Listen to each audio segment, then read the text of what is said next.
I'm excited to be here today. Thank you guys for having me. I probably started a lot like you. At 10 years old, I decided I wanted to be an entrepreneur, and at 10, I started the best business in the entire world. It was 100% pure profit. I basically went to my mom's kitchen, whatever she had, took it, sold it on the street, never gave her a dollar back. Best business model ever. I went from lemonade to, I wanted to become a DJ. The reason I wanted to become a DJ was really simple. You get paid to play music, you get paid to party, and girls. I'm like, this is the life goal. That's all I need. So I bought a little Newmark 494, and I became the south side suburbs of Chicago's DJ. You had a wedding, a bar mitzvah, a party in your parents' basement they didn't know about. I was your guy. You pay me $400, I'd come play the entire night. I went from DJing into Facebook marketing by throwing these really large events. Before Facebook was Facebook, and MySpace was still around, we would throw these really large parties for teens where we'd have about anywhere from 800 to 1,200 16-year-olds at venues all over Chicago. At 16, I was making $10,000 a month throwing parties, and I'm like, I'm done DJing, I'm just going to keep throwing parties. And then became what's called a full-blown seminar junkie. I went to every single conference you can imagine about. I went and saw my dad speak one day, and I said, this is really interesting, and I went to everything. Tax liens, real estate. Long story short, I went to this conference on internet marketing, and I saw what these guys were doing, and I said, God, what they're doing is really easy. And they were making hundreds of thousands of dollars a month. I said, I'll do that. It's very easy to say something. It's very difficult to what? To do it. And so I went and tried to do it. I created a website. I created a product. I launched said website. I launched said product. Has anyone in here ever launched a website or a product before? Hands high, please. And you launched it, and not a single person bought shit? Yes? I launched it, and the only person that bought something was my uncle. I'm like, this isn't good. So I reworked the process. Long story short, after reworking the process 7 or 8 times, the week after I graduated high school, we launched this product for the 8th or 9th time, and we sold 6 figures in a week. I'm like, this is cool. I like that. So I became, right out of high school, I went to college. I went to college for the experience part, not the education part. Different. And I was a full-time internet marketer. I was one of the top guys on ClickBank. I used to win these affiliate marketing competitions at 19 years old, and I would come out here to Vegas, and I won like suites and gambling, and I couldn't even check into the damn hotel because I was 19. It's really problematic, and I would get really upset.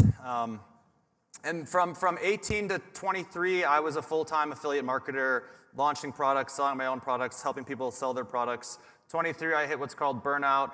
Met my wife, took a few years off. At 26, came back, and I said, I'm just going to help like 20 to 30 clients a year scale their business. And we did what's called a gross royalty model, which basically, if you were doing $200,000 a month and we took you to $300,000 a month, we got paid on the delta. So we didn't charge you anything, we just got paid on the delta of the growth.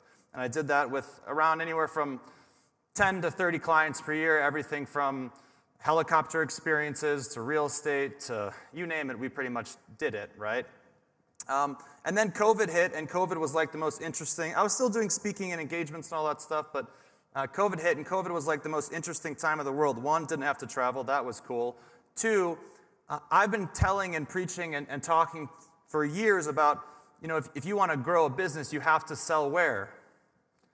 Online. Like, you have to be able to grow the business online, right? Because it's the only way to actually scale effectively and quickly. And when COVID hit, everyone's like, yeah, you're right.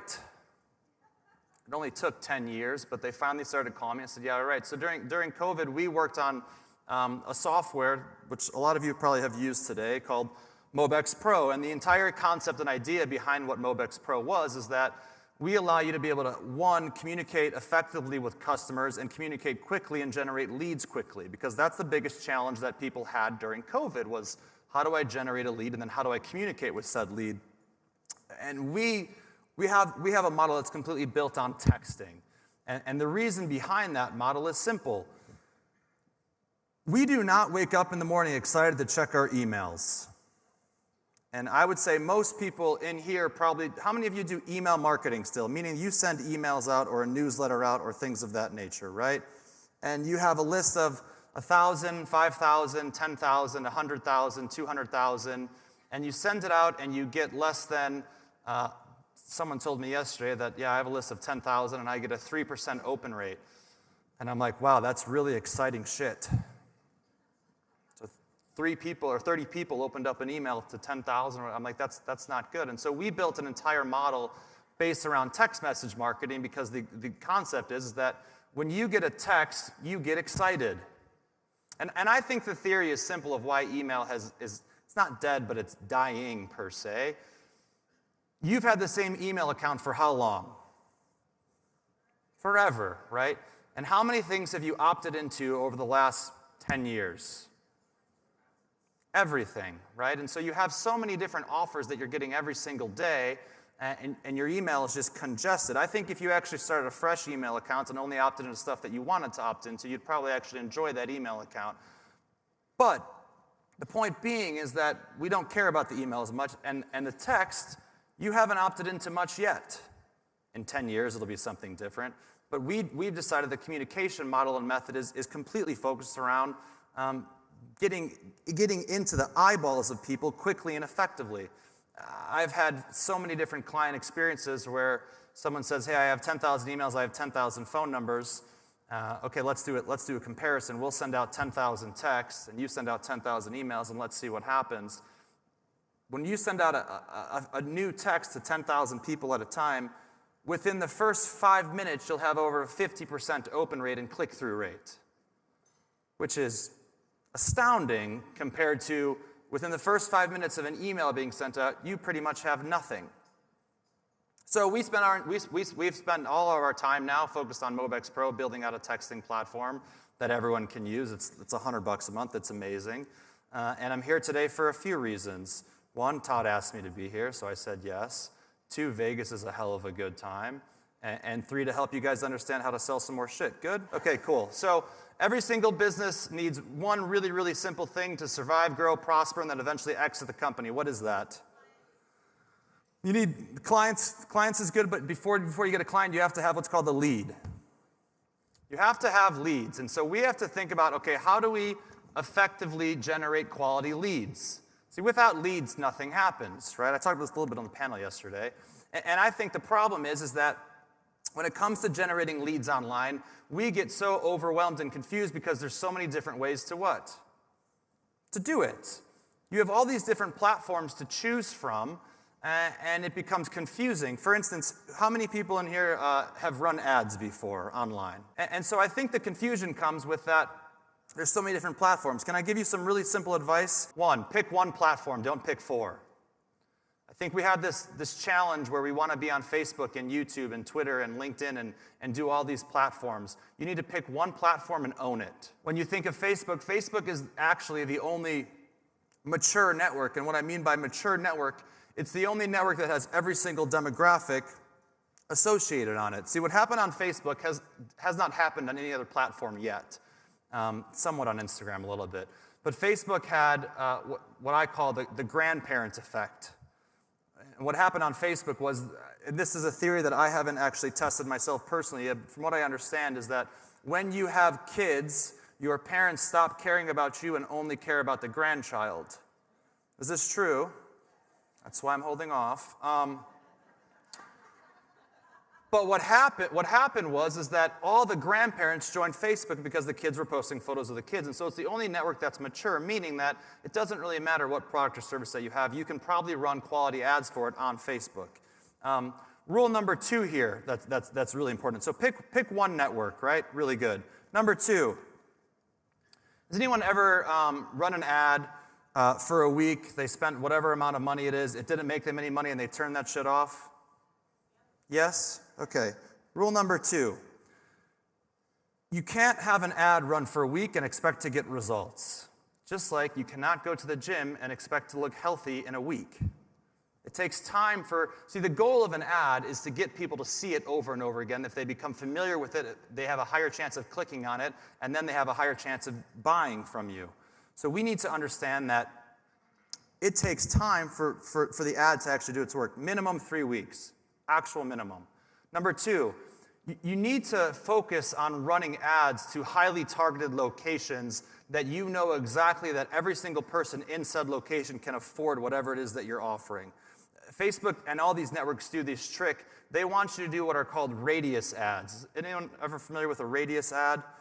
Okay, so a radius ad is pretty much designed to crush your money. See, I think the only thing that you should run ads to, and I don't care if you're a really big company, small company, starting out company, whatever it is, I think you should only run ads to specified zip codes. You can find out the exact target location, how much the houses are worth in the area, what are the net worth of individuals in that area, and run ads just specifically to that zip code. Super, super important. Pick 3 to 6 zip codes,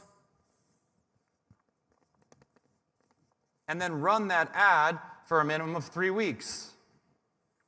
The image doesn't matter. The only thing that matters that's really, really important is that where you're taking them to next. I think this is massively, massively important. So you have to understand there's 2 really important facts of converting when it comes to online. 1, you need someone to click an actual ad or click some type of link. 2, you need to have a website that actually works. And then 3, you need to capture the information that you want to capture. See, when I go to, is everyone familiar with what a squeeze page is or a capture page? Yes? Okay, it's a place where you're trying to capture some form of data. When I go to most people's squeeze pages or websites, a lot of their pages look like this. They have a video up here, then they have some copy, and then underneath it they have an opt-in. And in this opt-in, they ask for things like name, email, phone number, and some people ask for a mailing address. I'm going to give you some really quick advice here. Number 1, how long is the average amount of time that someone spends on a website before they leave it? Does anybody know? It's about 12 seconds. COVID actually increased our brain duration to be longer than that of a rat. It's really impressive. We can sit on a website for more than 6 seconds without leaving it. It's about 12 seconds. So rule number 1 here that's really important. How long is the average video online? Does anyone know? It's about 45 seconds. So the question becomes, it's a really simple question. Is 12 seconds more or less than 45? Okay, 12 is less. So the next question, is math pretty much always correct? Can you beat math? No. So if you have a video on your site, you're basically killing your conversion on day 1. You're screwing yourself. It's fine after they're familiar with you or if they already know who you are, but cold traffic coming to your site that has no idea who you are, they come and watch the video. See, it's really important. Who does the customer care about? Themselves. They don't care about who. And we spend way too much time talking about who. Us. Really, really important on this. So that's no good. So only ask for what you need. I don't need your name day 1. I don't need your mailing address. I don't need your email. I just want a phone number. If I have a phone number, I can now start the whole process out. And then the part that comes in that's really important is that you have to have a follow-up process that's automated that talks to people for a very long period of time. When I look at most people's automation processes, they usually follow up with someone for a little under a month, and then they just put them into a general list and call that shit a day. It's not good. We need to follow up for a minimum of like 3 to 4 months with automated messaging that's quality messaging that walks them down a pipeline that they need to understand. You want to get someone into a group, a WhatsApp group, a Facebook group, a Discord group, some kind of a group, and that really should be step 1, some type of a free membership community. If you have a community of people who love your stuff and talk about you and are all raving about you consistently, it makes it much easier for other people to do what? Buy whatever it is that you're offering. And so you want to get them into some type of community day 1 that they can see other people that have already used your stuff. 2, we need to make sure that we're sending people information, short videos, short content form, links to corporate websites. This can take up to a week. It could be multiple texts.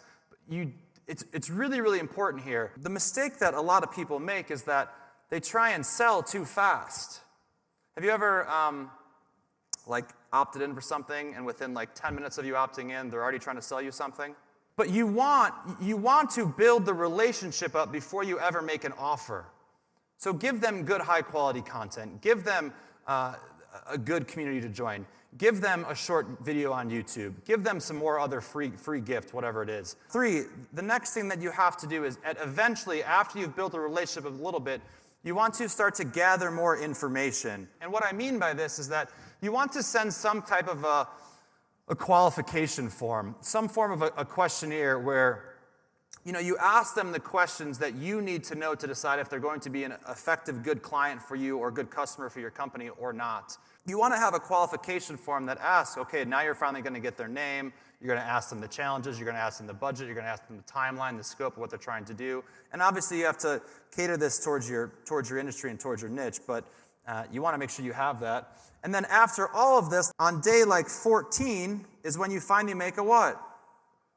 Make the sale. You can text sales to 26786. It just gets you a 30-minute consult with me to go over whatever challenges you're having with your online stuff. Appreciate you guys. Thank you so much. I like that. 26786 sales.